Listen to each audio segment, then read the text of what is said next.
Mestre em Ciências da Religião pela Universidade Metodista de São Paulo, Stephen Simin atua na área de educação, especialmente sobre os temas juventude, fenômeno religioso, mística e espiritualidade. Atualmente é professor do Departamento de Ciências da Religião da PUC Minas.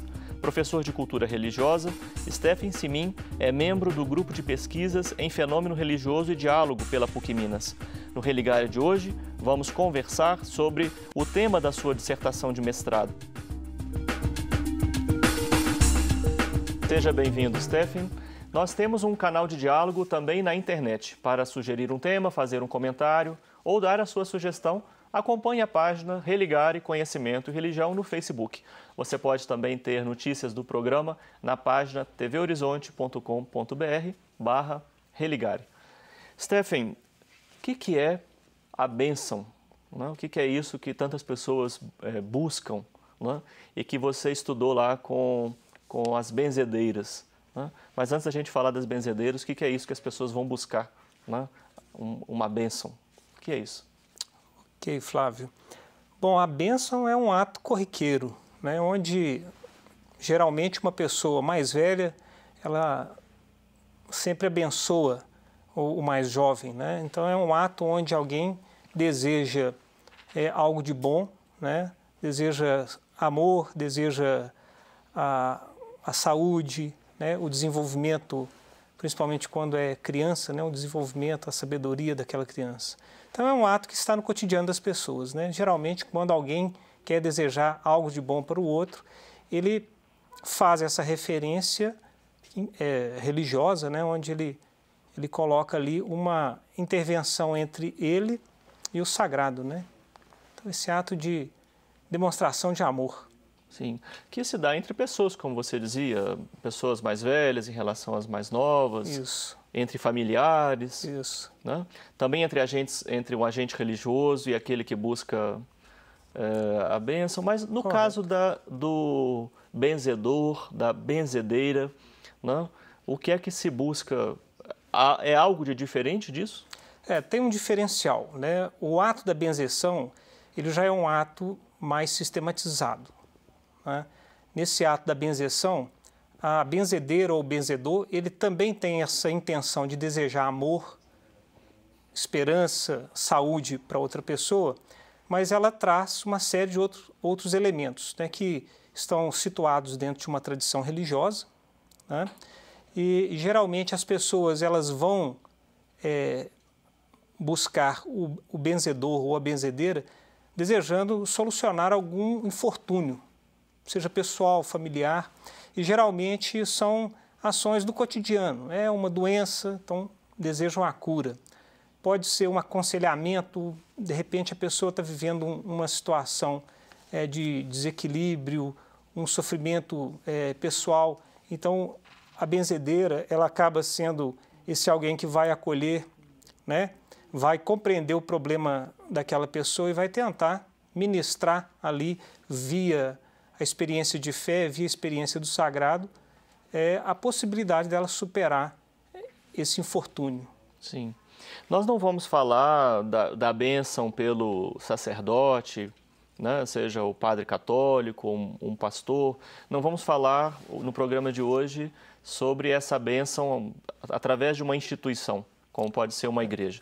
Você se dedicou a estudar, né, a questão da benzeção em benzedeiras, portanto, no âmbito de um catolicismo popular. Né? Correto. Qual que é o ambiente, o histórico, né, dessa prática da benzeção?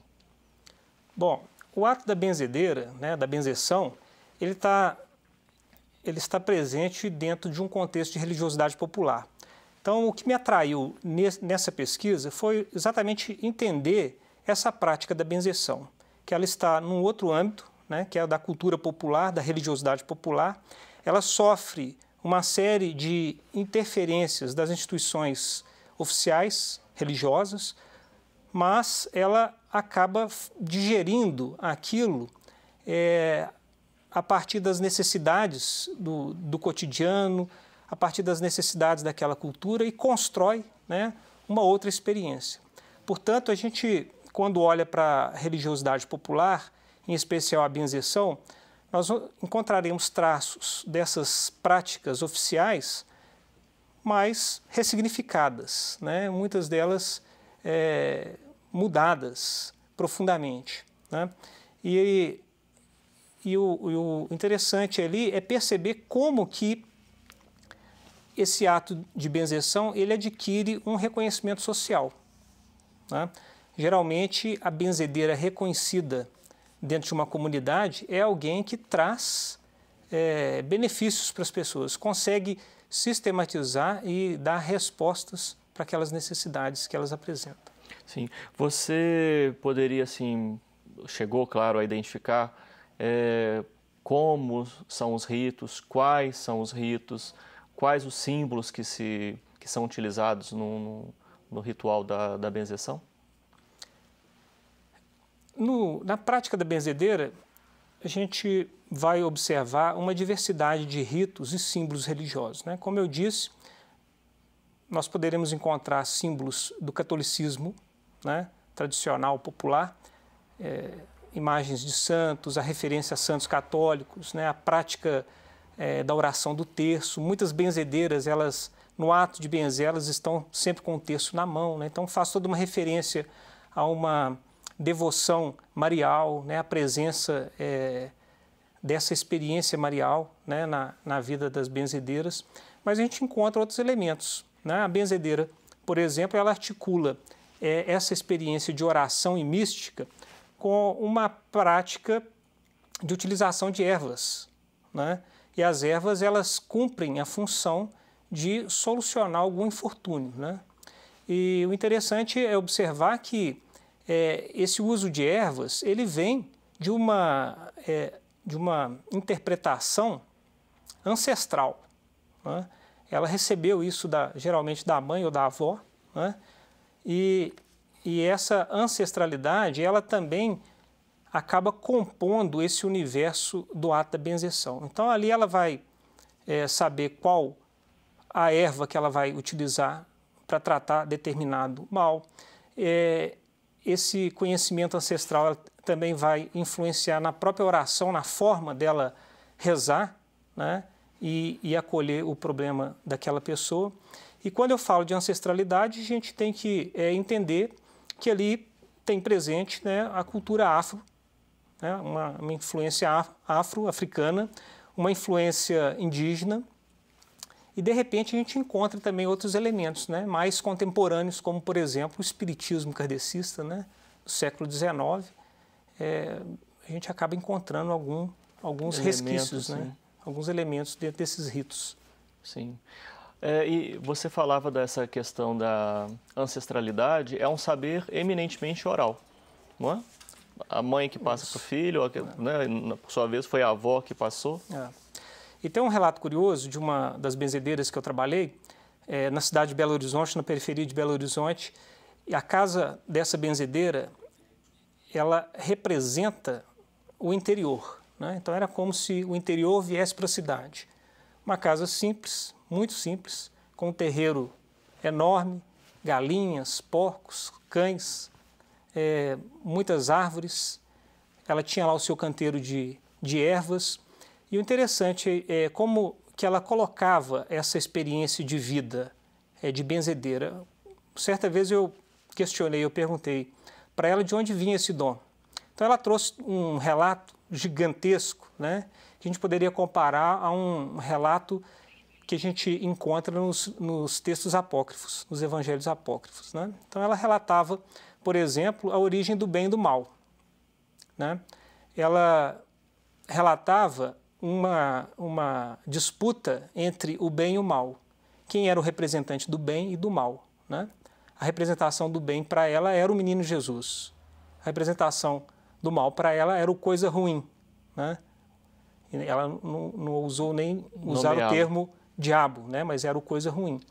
E nessa briga entre bem e o mal, ela dizia que o coisa ruim, ele era muito invejoso.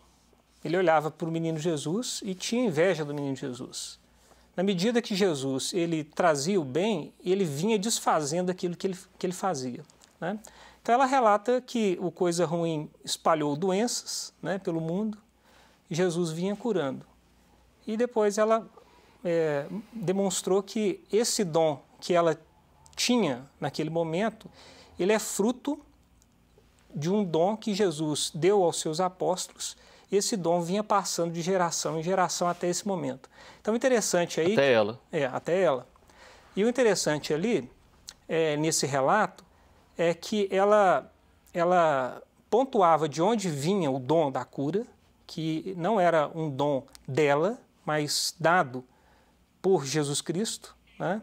E, ao mesmo tempo, ela demonstrava que todo o conhecimento que ela tinha de interpretar, por exemplo, as doenças, de interpretar, por exemplo, as situações de infortúnio que as pessoas viviam, vinha, né, dessa consciência ancestral, né? Então, foi passado de geração em geração até chegar a ela. Sim.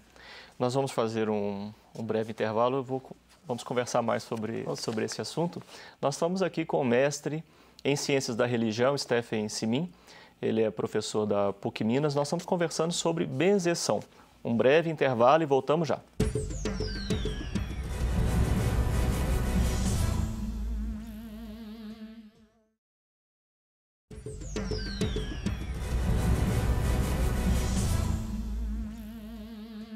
Estamos de volta com o Religare. Hoje eu converso com o professor Stephen Simin. O Religare conversa hoje sobre o tema benzeção, tema que seguramente você conhece. A benzeção é muito popular, né? Pessoas de distintos credos, né, recorrem à benzeção. O que atrai, né, tantas pessoas? Não independe de classe social, não independe até a oficialidade religiosa que a pessoa vive. O que é que tem de especial na prática da benzeção? Bom, eu vejo aí duas coisas importantes, né? A primeira é a necessidade de respostas que o indivíduo tem, né? Ele deseja resolver alguma questão. E aí ele procura onde ele vai obter essa resposta. Depois, o outro dado é a figura dessa benzedeira, né? O reconhecimento social da benzedeira dá a ela esse status de alguém especial que vive uma experiência mística profunda e que consegue compreender as necessidades das pessoas. Então, eu vejo aí um ato muito curioso e pouco visto em nossa sociedade, né?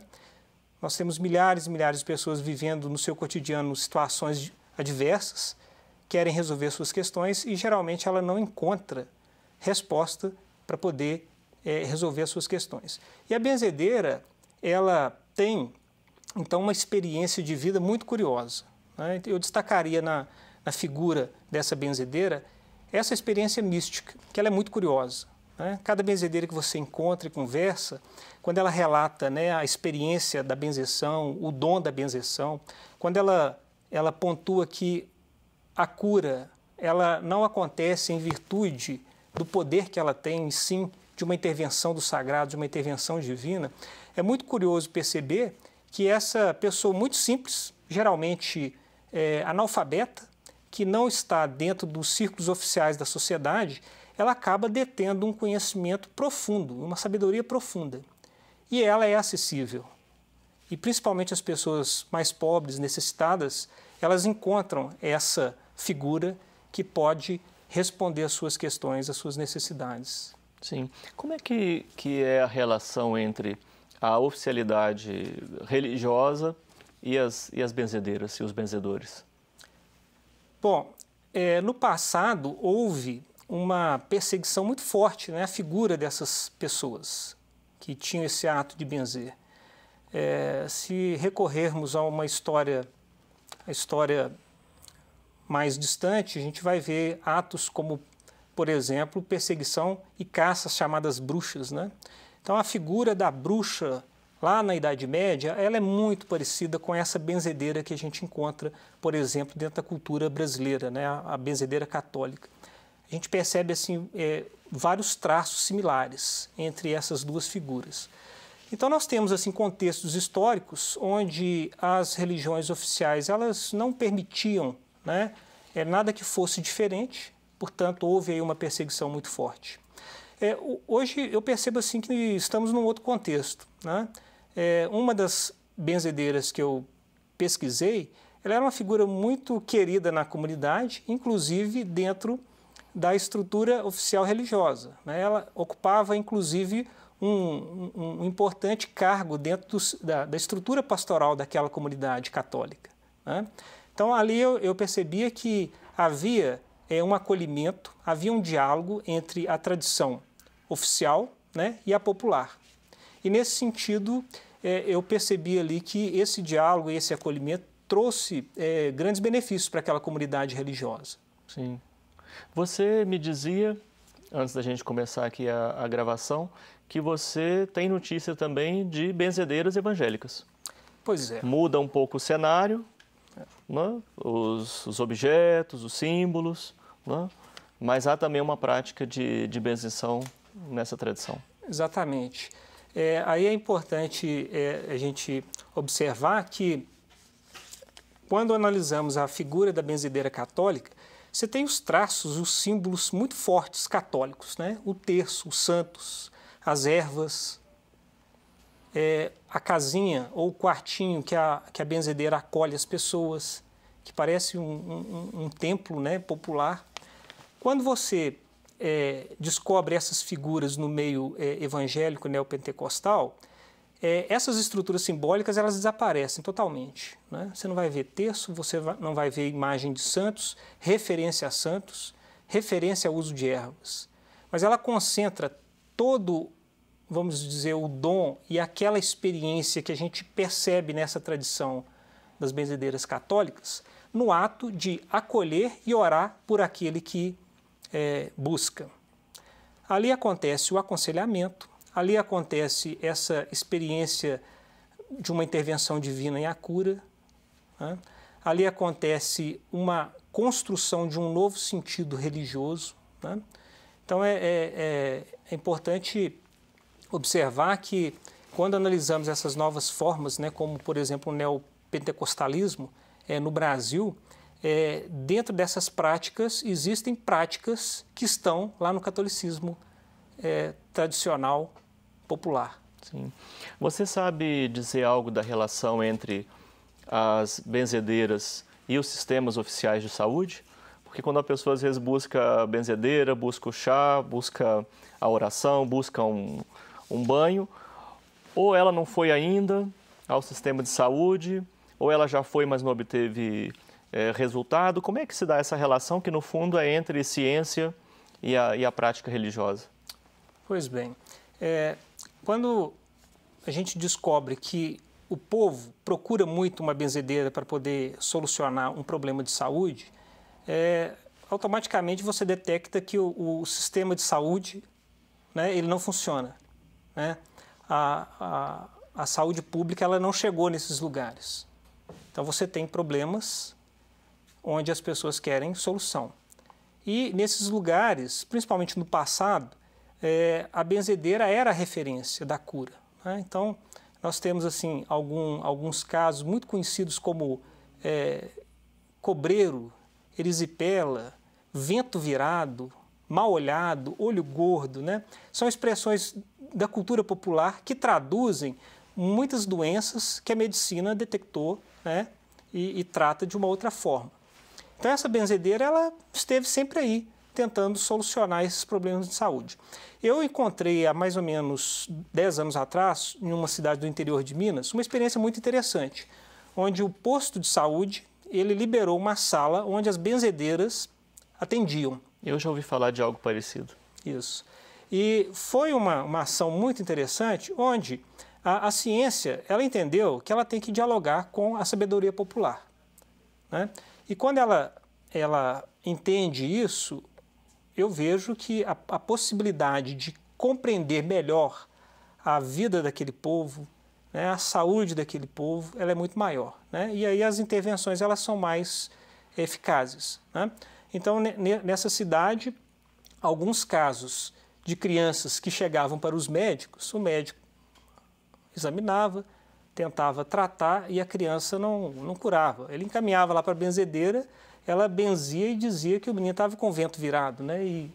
E misteriosamente ou coincidentemente, né? Aí fica a dúvida no ar, né?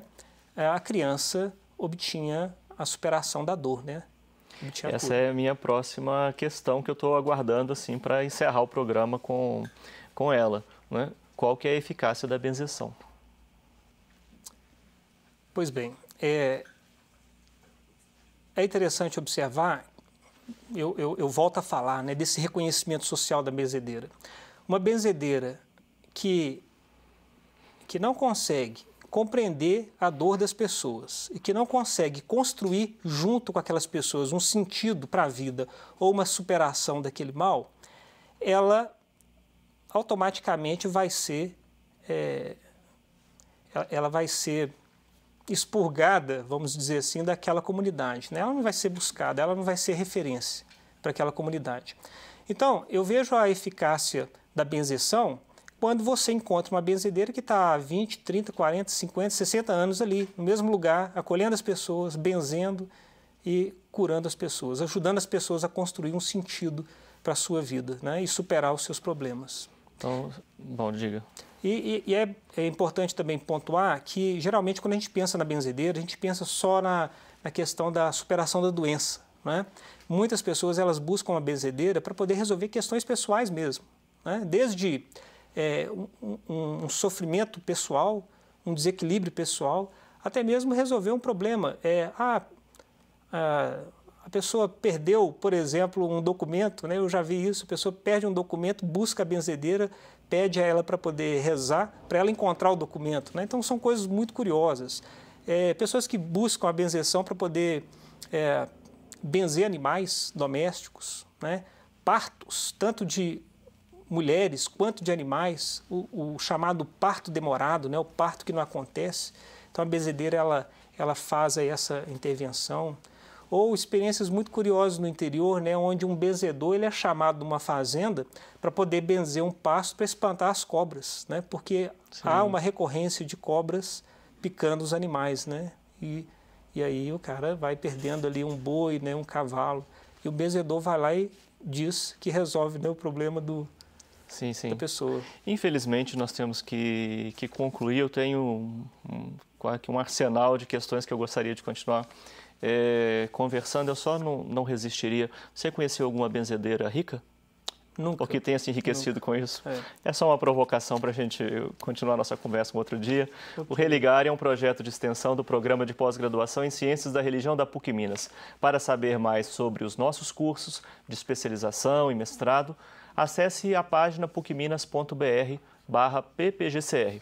O Religar de hoje fica por aqui. Obrigado pela sua companhia, um abraço muito cordial e até a próxima semana com o novo Religare, Conhecimento e Religião.